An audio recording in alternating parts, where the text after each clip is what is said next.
this project is about design and fabrication of automated soldering machine. So this is a prototype model which was designed and developed using acrylic material and servo motors. The main concept of this project is to make a soldering using pick and place robot in automatic mode. Here the entire arm was interconnected with the servo motors. Then it was controlled by the microcontroller.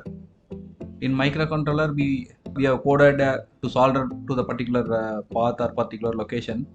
So here the soldering lead will be automatically fed from one roller, and the soldering machine was kept at the tip of that arm. So whenever we give a command to initiate the soldering, it will solder continuously. So this is a prototype. Actually it was designed for a R&D purpose. If you require these type of projects, you can contact us. Thank you.